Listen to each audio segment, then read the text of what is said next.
Hello everyone. आज हम कुछ और प्रॉब्लम्स को डिस्कस करेंगे जो बेस्ड है equation of state for a adiabatic process, जो कि जिसके लिए हम एडियाबैटिक प्रोसेस की इक्वेशन ऑफ स्टेट यूज़ करेंगे, जो कि क्या है, पी वी की power gamma is equal to constant. यानी इस प्रोसेस के लिए हम इस इक्वेशन को ड्राइव करने के लिए हम इसका डेरिवेशन नहीं कर रहे हैं, इस इक्वेशन को डायरेक्टली यूज़ कर रहे हैं, क्योंकि नेट या फिर गेट का कोई भी एग्ज़ाम हो उसके अंदर सिर्फ इससे रिलेटेड प्रॉब्लम्स पूछी जाती है, इसका डेरिवेशन नहीं पूछा जाता। तो हम सिर्फ इसके फॉर्मूले को यूज़ करेंगे। यहाँ पे जो P दे रखा है वो P क्या है, प्रेशर ऑफ गैस है, ठीक है, और V क्या है, वॉल्यूम ऑफ गैस, और जो गैमा है यहाँ पे गैमा है एडियाबैटिक इंडेक्स।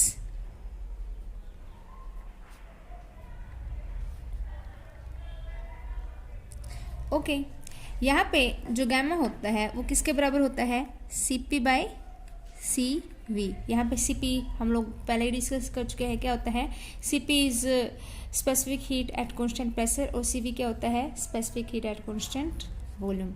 ओके, अब इस इक्वेशन को हम टेम्परेचर और वॉल्यूम की टर्म में भी कन्वर्ट कर सकते हैं। अगर हमें क्या दिया गया हो, equation of state for a adiabatic process for an ideal gas. Okay, as you know that for an ideal gas PV is equal to nRT। तो यहाँ से अगर मैं P की वैल्यू निकालूं तो क्या आ जाएगी, nRT बाय V। और अगर इस इक्वेशन में इस वैल्यू को मैं यूज़ करती हूँ तो हमारा रिलेशन क्या रह जाएगा, PV की पावर गैमा, P की वैल्यू पुट करते हैं nRT by V into V की power gamma is equal to constant. अगर हम इसको सोल्व करते हैं तो क्या रहेगा, ये nRT V की पावर, यहाँ से एक पावर अगर ऊपर जाएगा तो क्या बन जाएगा, gamma -1 is equal to constant. यहाँ पे n और r क्या है, दोनों ही कॉन्स्टेंट है, तो उस साइड जाके अगर मैं इनको डिवाइड करती हूँ तो constant divide by some constant quantity gives a constant quantity, then you can see that TV की power gamma -1 is equal to constant. Okay, तो हमारी एडियाबैटिक प्रोसेस के लिए दो इक्वेशन ऑफ स्टेट यूज़ की जाती है, PV की power gamma is equal to constant and जो सेकंड वन है वो क्या है, TV की power gamma -1 is equal to constant. यहाँ पे हमें प्रेशर वॉल्यूम और गैमा या फिर टेम्परेचर वॉल्यूम और गैमा तीनों ही क्वांटिटी दी गई होती है, और हमें एक मतलब कोई भी क्वांटिटी निकालनी दी जा सकती है। ओके, अब हम डिस्कस करेंगे उन्हीं क्वेश्चंस को जो इन इक्वेशन के ऊपर बेस्ड हैं और जो नेट या गेट में पहले पूछे गए हैं। तो एक क्वेश्चन डिस्कस करते हैं जो कि नेट जून 2016 का है। इसमें क्या दे रखा है, when an ideal monoatomic gas is expanded adiabatically from an initial volume V0 to 3V0, its temperature changed from T0 to T, then the ratio of T by T0 is। यानी इसमें क्या दिया गया है कि एक मोनोएटॉमिक गैस है। Okay, यहाँ पे गैस मेंशन कर रखी है मोनोएटॉमिक। ओके, और मोनोएटॉमिक गैस को हम पहले डिस्कस कर चुके हैं और उसकी प्रॉपर्टीज़ भी निकाल चुके हैं कि उसकी specific heat at constant pressure क्या रहेगी, उसकी specific heat at constant volume क्या रहेगी। ये सब चीज़ें हम प्रीवियस वीडियोस में कैलकुलेट कर चुके हैं, तो आप वहाँ से चेक कर सकते हैं। तो इसमें क्या दे रखा है, when an ideal monoatomic gas is expanded adiabatically from an initial volume V0 to 3V0, its temperature change from T0 to T, then the ratio of T by T0 is। हमें T by T0 की ratio निकालनी है और process कैसा दे रखा है, adiabatically है। तो यहाँ पे हमें क्या यूज़ करना पड़ेगा, एडियाबैटिक गैस इक्वेशन यूज़ करनी पड़ेगी, बट वो कौन से फॉर्म वाली यूज़ करनी है, PV वाली यूज़ करनी है या फिर TV वाली यूज़ करनी है, क्योंकि यहाँ पे जो हमें वेरिएबल्स दे रखे हैं वो वॉल्यूम और टेम्परेचर की फॉर्म में दे रखे हैं। तो इसका मतलब हमें कौन सी इक्वेशन यूज़ करनी है, TV की पावर गैमा -1, ये वाली इक्वेशन हम लोगों को यूज़ करनी है। ओके अब हमें क्या पता है एडियाबैटिक गैस इक्वेशन क्या होती है, टी वी की power gamma minus 1 is equal to constant. यानी जब हमारा सिस्टम एक स्टेट से, यानी मान लेते हैं कि ये हमारा सिस्टम है, ओके अब यहाँ पे इसका जो इनिशियल टेम्परेचर था वो टी नोट था, ओके और इसकी जो इनिशियल वॉल्यूम थी वी नोट थी, ठीक है। अब इसका मैंने टेम्परेचर चेंज कर दिया, अब इसका टेम्परेचर टी नोट से टी चेंज कर दिया, ठीक है, टेम्परेचर टी से टी नोट से टी चेंज कर दिया है, ओके। अब यहाँ पे अगर मैं टेम्परेचर इंक्रीज कर रही हूँ तो हमारी गैस क्या करेगी, एक्सपेंड करेगी, और इसकी जो एक्सपेंडेड वॉल्यूम है यानी इसकी जो फाइनल वॉल्यूम है वो कितनी हो रही है 3 वी नोट, ओके। तो इस प्रोसेस के लिए हमें क्या निकालना है, टी बाई टी नोट की वैल्यू कैलकुलेट करनी है, ठीक है।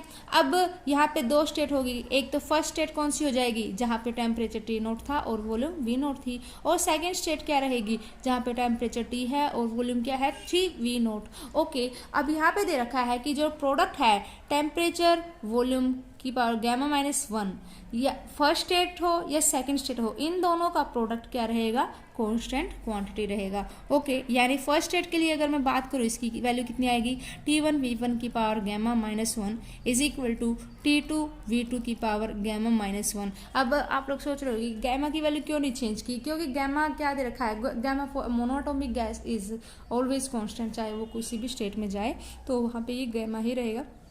अब हमें इन सब की वैल्यू निकालनी है। अब हमें टी नोट भी पता है, वी नोट भी पता है, सॉरी T1 भी पता है, V1 भी पता है, T2 भी पता है, V2 भी पता है, बट गैमा नहीं पता है, तो गैमा कैलकुलेट करना पड़ेगा। कहाँ से कैलकुलेट करेंगे, क्योंकि यहाँ पे हिंट दे रखी है कि गैस क्या है, मोनोएटॉमिक, और हमने मोनोएटॉमिक के लिए Cp की वैल्यू भी निकाल रखी है और Cv की वैल्यू भी निकाल रखी है, और Cp बाई Cv क्या होता है, हमारा गैमा ही तो होता है। अब हमने जब कैलकुलेट किया था Cp की वैल्यू कितनी थी हमारी 5/2 R, और Cv की वैल्यू कितनी थी 3/2 R, तो यहाँ से ये कैंसिल, तो कितना आ जाएगा ये 5/3, तो गैमा की वैल्यू कितनी आ जाएगी 5/3। अब मैं इसमें इसकी वैल्यू यूज कर सकती हूँ, तो T1 की वैल्यू कितनी दे रखी है, T नोट है, ओके। V1 की वैल्यू कितनी है, V नोट है, गैमा माइनस 1 यानी 5/3 minus 1 is equal to T2 की वैल्यू कितनी है, T2 की वैल्यू है T, और V2 की वैल्यू है 3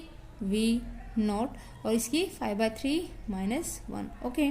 तो यहाँ से हमें निकालना क्या है, T by T note, T by T note एक साइड कर लेती हूँ, दूसरी टर्म से दूसरी साइड ले जाती हूँ, ये इस साइड गया तो ये इस साइड आ जाएगा, तो कितना आ जाएगा ये V naught divide by 3 V naught की पावर 5/3 माइनस 1, ये भी 5/3 माइनस 1 है, तो कितना आ जाएगा 2/3, ओके। इससे ये कैंसिल, तो टी बाई टी नोट की वैल्यू कितनी आ जाएगी 1/3 की पावर 2/3, और हमारे ऑप्शन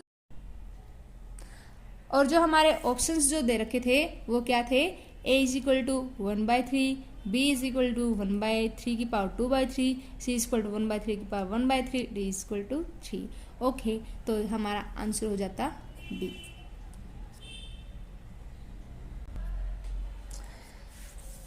हमारी जो सेकंड प्रॉब्लम है वो भी एडियाबैटिक प्रोसेस से ही है, और ये जस्ट 2012 में पूछी गई है।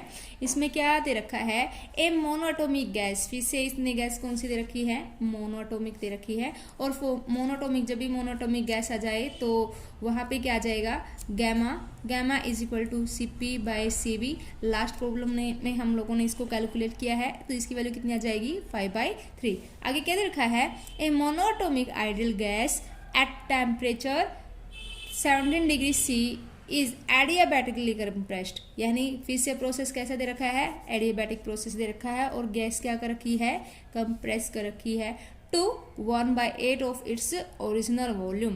The temperature after compression is, ये बताना है कि कंप्रेस जब हम गैस को कर रहे हैं तो फाइनल टेम्परेचर क्या होगा। फिर से जो हमारे वेरिएबल्स दे रखे हैं वो वॉल्यूम और टेम्परेचर की टर्म में दे रखे हैं, तो हमें एडियाबैटिक प्रोसेस की कौन सी इक्वेशन ऑफ स्टेट का यूज करना पड़ेगा, टी की power gamma minus 1 is equal to constant, okay.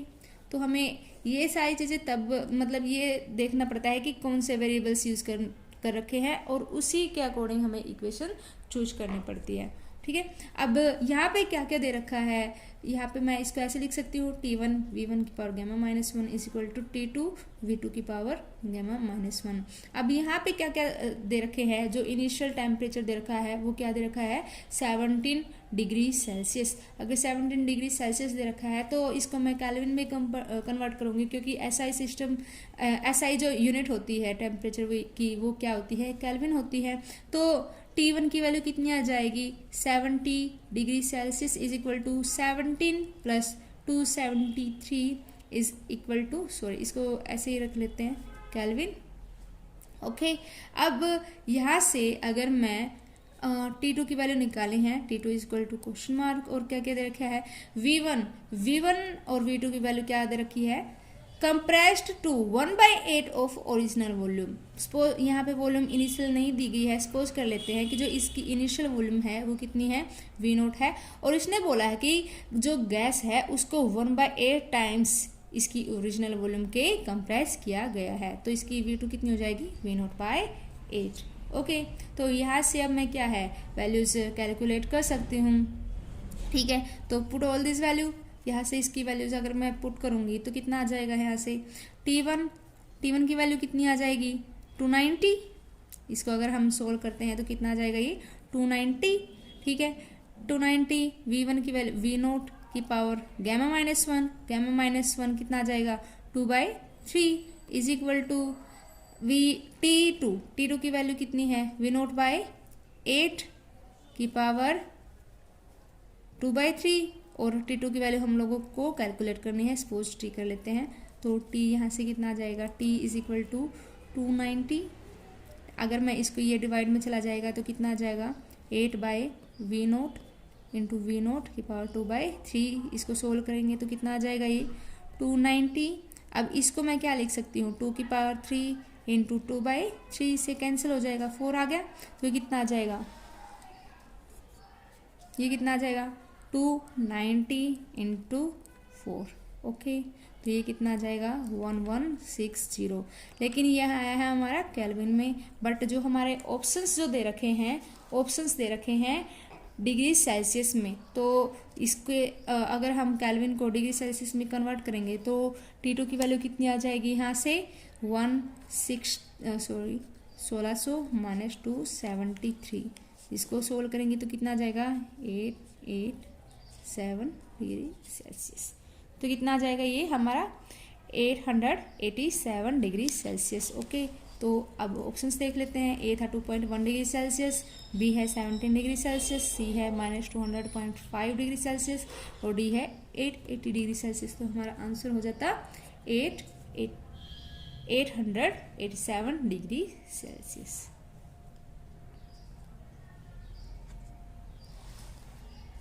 Next जो प्रॉब्लम है वो भी CSIR नेट से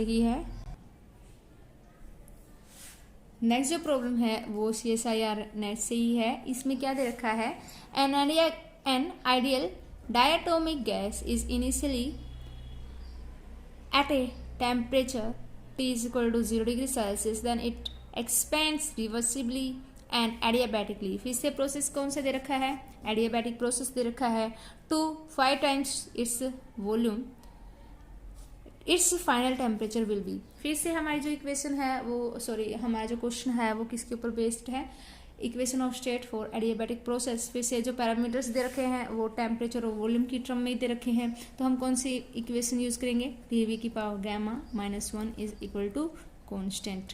ओके, यहाँ पे क्या दे रखा है एन आइडियल डायटोमिक गैस। अब हमें गैस कौन सी दे रखी है डायटोमिक गैस दे रखी है। अब हमें पता है डायटोमिक गैस के लिए हम लोगों ने specific at constant pressure calculate की थी, वो कितनी आई थी 7/2 R, and specific at constant volume calculate की थी वो कितनी आई थी 5/2 R। ओके, अगर हम इसको सोल्व करते हैं for gamma is equal to CP/CV is equal to 7/2 divided by 5/2 is equal to 7/5। Okay, अब फिर से हम इक्वेशन को यूज कर सकते हैं T1 V1 की power gamma -1 is equal to T2 V2 की पावर गामा -1। ओके, तो यहाँ पे जो दे रखा है टेम्परेचर, इनिशियल टेम्परेचर कितना दे रखा है 0 डिग्री सेल्सियस। 0 डिग्री सेल्सियस है, डिग्री सेल्सियस है तो इसको कन्वर्ट करेंगे केल्विन के अंदर तो कितना आ जाएगा 273 केल्विन। और यहाँ पे जो वॉल्यूम दे रखी है, वॉल्यूम चेंज फ्रॉम इस initial volume to 5 times its volume, यानी मान लेते हैं कि जो इसकी इनिशियल वॉल्यूम है वो कितनी ले लेते हैं V0। ओके, और जो फाइनल वॉल्यूम कितनी आ जाएगी, क्योंकि हम लोगों ने गैस को एक्सपेंड किया है 5 times of its original volume, तो कितनी आ जाएगी 5V0। Then put these values, we get V0 की power 7/5 - 1 is equal to, final temperature हम लोगों को कैलकुलेट करना है, तो यहाँ पे इसकी वैल्यू कितनी आ जाएगी 5V0 की पावर 7/5 - 1। ओके, अगर हम इसको सोल्व करते हैं तो कितना आ जाएगा T 273 into V0 divide by 5V0 की पावर, इसको अगर हम सोल्व करते हैं तो कितना आ जाएगा 2/5 is equal to T। Okay, अब यहाँ पे जो डाटा आएगा वो हमारा टेम्परेचर केल्विन में आ रहा है, और हमें जो ऑप्शंस दे रखे हैं वो किस में दे रखे हैं डिग्री सेल्सियस में दे रखे हैं, तो डिग्री सेल्सियस में अभी हमारे पास जो ऑप्शंस दे रखे हैं वो सारे किस में हैं डिग्री सेल्सियस में दे रखे हैं, और जो हमारा फाइनल टेम्परेचर आ रहा है वो केल्विन के अंदर आ रहा है, तो इसको हमें डिग्री सेल्सियस में कन्वर्ट करना पड़ेगा। तो उसके लिए हमें क्या करना पड़ेगा, इसके अंदर से 273 डिग्री सेल्सियस 273 क्या करना पड़ेगा सब्ट्रैक्ट करना पड़ेगा, तो हमारा आंसर किस में कन्वर्ट हो जाएगा डिग्री सेल्सियस में। और जब हम इसको सोल्व करते हैं तो हमारा आंसर आता है -1.29.5, जो कि अप्रोक्सीमेटली इक्वल हो जाएगा किसके -130 डिग्री सेल्सियस। ओके, अब चेक करते हैं हमारे ऑप्शंस क्या क्या हैं। A equal to -180 degree Celsius, B is -150 degree Celsius, C is -130 degree Celsius, D 0, तो ऑप्शन हो जाता है हमारा C। तो ऐसे ही सिंपल प्रॉब्लम्स एडियाबैटिक प्रोसेस से पूछी जाती है, बट जो मेन दिक्कत रह जाती है वो यही रहती है कि हम इन चीज़ों पे फोकस नहीं करते, और हमारे जो इजी क्वेश्चंस होते हैं वो भी सोल्व नहीं कर पाते हम। तो आपको हर एक चीज़ का ध्यान रखना पड़ेगा, छोटे से छोटे टॉपिक को अच्छे से करना पड़ेगा। सबसे पहले आप लोगों को जितनी ज़्यादा प्रॉब्लम्स सोल्व कर सकते हो वो करनी पड़ेगी, क्योंकि आपकी प्रैक्टिस आपके एग्ज़ाम क्लियर करने में हेल्पफुल रहेगी। जितनी ज़्यादा आप प्रैक्टिस करोगे उतना ही आप एग्ज़ाम को कवर कर पाओगे। ठीक है, अगर आपको मेरी वीडियोस अच्छी लगती हैं तो प्लीज़ इनको अपने फ्रेंड्स के साथ शेयर कर दीजिएगा और लाइक कर दीजिएगा। Thank you.